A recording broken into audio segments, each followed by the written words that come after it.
The secret to discovering your secret sauce is that it doesn't need to be your sauce, right? This is Ian from mindfulmarketplace.com, and welcome back to Serve and Scale.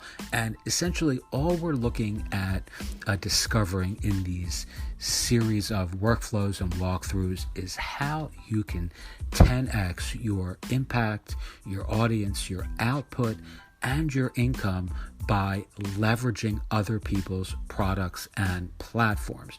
So in this really quick workflow, I'm just going to share with you a real live, kind of demonstration of how I think about secret sauce, right? So, the conventional approach, and again, I'm just doing this in, this is just a extemporaneous thought stream, right? So there's nothing planned about this. So you may hear some uhs and some ahs as I work myself through this. But essentially the way I think about this different than most entrepreneurs or most agencies or most platforms is, everyone's trying to recreate the wheel or discover something proprietary to their platform that gives them some sort of competitive advantage. And I say, for me, for my intellect level, that's pretty much a waste of time. I'm not going to come up with some new code or some new piece of software or some new technology that is going to 10x my income. But what I can do is leverage my own best skill set, which is communication, writing, clarity of thought, and being able to build brands and communities in unique and innovative ways, right? So what I can do in servicing that and helping other entrepreneurs is borrowing other people's stuff, right? So I can find the tools and the tech and the software and the services that are available to me that I can pay for or sometimes even get for free, and I can then utilize those in the service of helping other entrepreneurs do the same thing, right? So here's a very simple workflow that I pretty much do a couple times a week, and I do it using a piece of software that I pay for, but you can actually write this out, and I actually recommend that you write this out rather than type it out. And you want to tactile out this experience so you can really get a strong kind of hand to, like a physical sense of what it is that you can offer that will transform the lives of your quintessential clients. So essentially, I create 4 buckets. The first is products. The second one is audience. The third is problem. And the fourth is secret sauce. So I essentially would create a offer, and this would be something that we would be putting out in the world to our clients that we would approach via ads or emails or affiliates.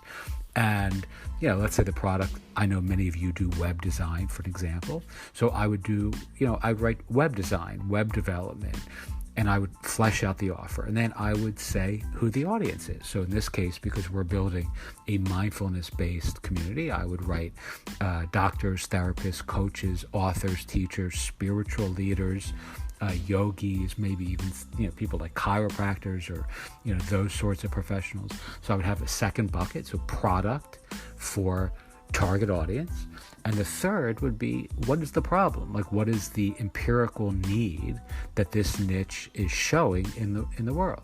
So it may be a shitty website, a bad website, no website, or maybe if they do have a website, they have a really poor or missing lead generation strategy. So they're not capturing names, let's say. And that sounds like a very, kind of marketing 101 thing for people who know that email marketing or relationship building is a quintessentially important thing to be doing. But most professionals in these spaces don't do that, right?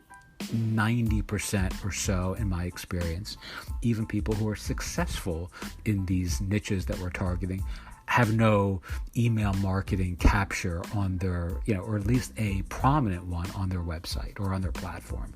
All right, so maybe if it's authors that we're targeting and they're building websites, they don't have they have bad book launch pages, or they have, a book launch that's integrated into a, WordPress-based website or a Wix-based website or a Squarespace-based website, and there's no real prominence given to the, to the conversion-centric design or layout or focus, right? So these are all real problems that I would map out. And then the secret sauce piece, this is where most people drop the ball, that I want to kind of, impart to you this sense of what can you borrow here to give you the appearance of expertise, or that would 10x your impact and output, right? So let's say for a book launch, and I did this before, I did a demo on this before, but something like the Leaflets platform, where they actually create these, really beautiful templates for authors for book launches that you can actually borrow to build your own, web design business, right? So if you're targeting authors and you want a best practice landing page that you can sell to authors that can be incorporated into their existing, web CMS, all you would need to do is pay Leaflets $25, because that's the cost per occurrence for something like that, and then charge your client 10x, which would be $250, which if you can't get $250 for a beautiful landing page for a book launch from somebody who is publishing a book, then you're doing something else wrong, right? That is a very simple 10x equation. It costs you $25.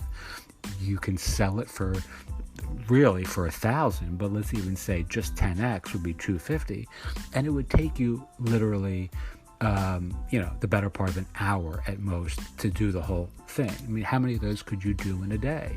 How many of those could you do in a day if you hired out, let's say, 2 or 3 of those? So if you had someone doing email marketing for you, who was just approaching authors, teachers, people who were writing books and had bad landing pages, you had someone else who was doing the work, and then you were doing the accounting or customer service dealing with your clients.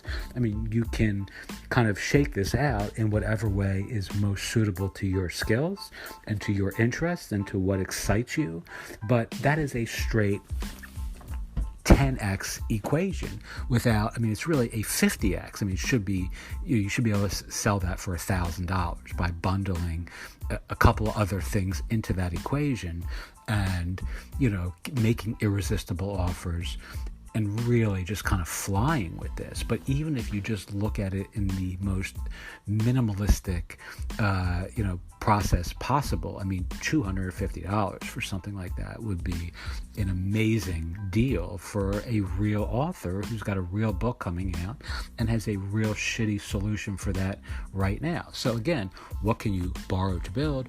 What can you leverage to launch? Now, the truth is there are a zillion and one ways that you can go out into the world and pay for things that give you this secret sauce. So I've used this in other examples, but something like Typeform, right? You can go out and pay Typeform a fee for the yearly developers license, for lack of the right phrase. Let's call it a developer's license. That's what we do. I pay for the year for that. And then I can go out into the world and say to clients, hey, let us create for you a really beautiful interactive form that you can then use to query your clients about what products they want to buy next, or what book they want you to write next, or what food they'd like you to serve on your Friday night, special menu that you're playing around with for summer. I mean, there's so many different ways that you can then, incorporate some other great tool, in this case, something like Typeform, to give this client the opportunity to give their community an exceptional experience and an extraordinary solution to something that's going to make them look and feel great as business owners that you didn't have to create, right? You're just borrowing the tool. You're borrowing the tech. Again, in this case, Typeform. Something like WordPress hosting, right? I mean, so we pay for many different, managed WordPress hosting accounts.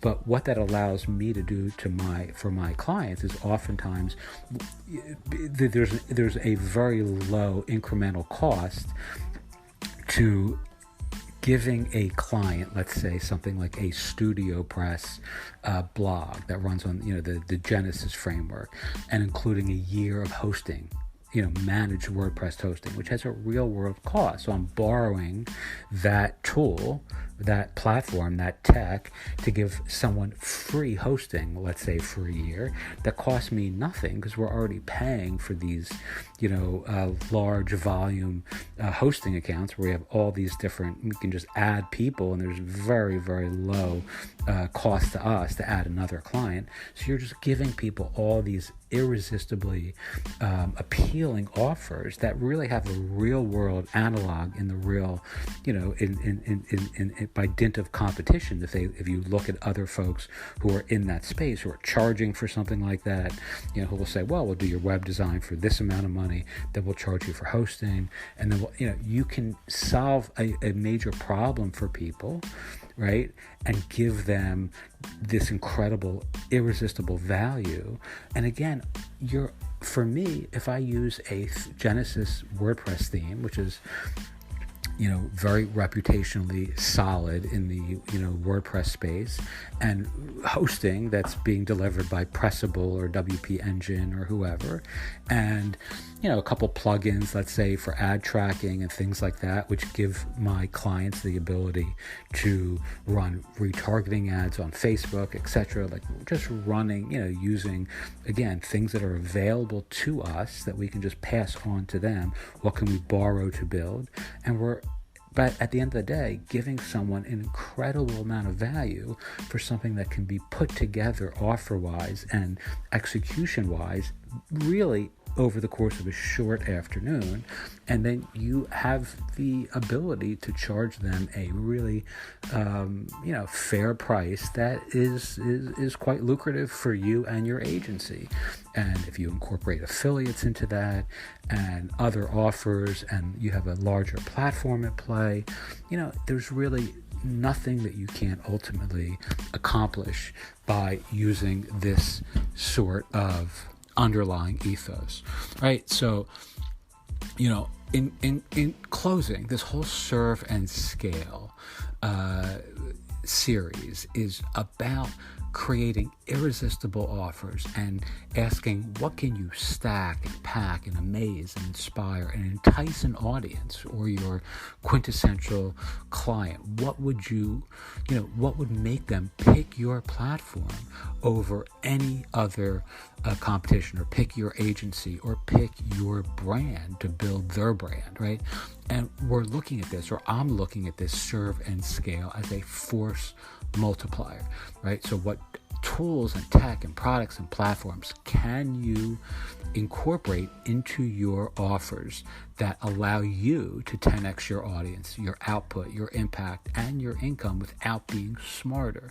You're just asking better questions, and you're seeking smarter solutions to real empirical problems, and then running experiments to see what converts. And that last piece is super important, because not everything is going to convert as well as you conceptualize it will. I've had many experiences where I've been completely disappointed in how people have reacted to things that I thought would be home runs, and they just turn out not to be quite as exciting to others as they appeared to me at 3 a.m., right? But there's a fun and an excitement in the idea of running experiments and just looking at, creating scientific a process that is purely scientific and saying, well, this is a hypothesis and I'm going to test this. And if it converts as well as I think it will, this is going to be a real boon to my brand, to my business, and to my bank account. And if it's not, well, you've just learned something and you have fun with it and make it into a game. All right. So all of this is really where I'm focused now. This whole idea of leverage and using an Archimedes lever, like what can, give me a place on the earth to stand and the right instrument, and I will move the earth. And that's really what I'm interested in doing. So hopefully this has been helpful to you. Again, your secret sauce does not need to be your sauce, right? I mean, that is so key, and it's so overlooked in the online agency, digital media brand, and entrepreneurial advice space. Okay, this is Ian. I appreciate you listening. And if you have any questions, as always, or if you'd like to work with us, reach out and say hi at mindfulmarketplace.com, or feel free to leave a comment below. Thanks.